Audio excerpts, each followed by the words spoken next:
Hi, it's Katie with Finn's Frog Farm. I'm going to show you the red-eyed tree frogs. We had them in the rain chamber for a few days and nothing happened, and now they're in their habitat and we have 2 sets of amplex.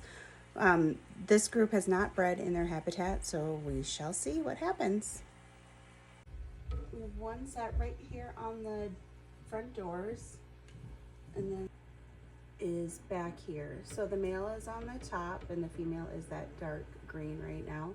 They're usually dark green in the mornings when they first wake up. We're getting some massive snowstorms and pressure fronts coming, so you never know.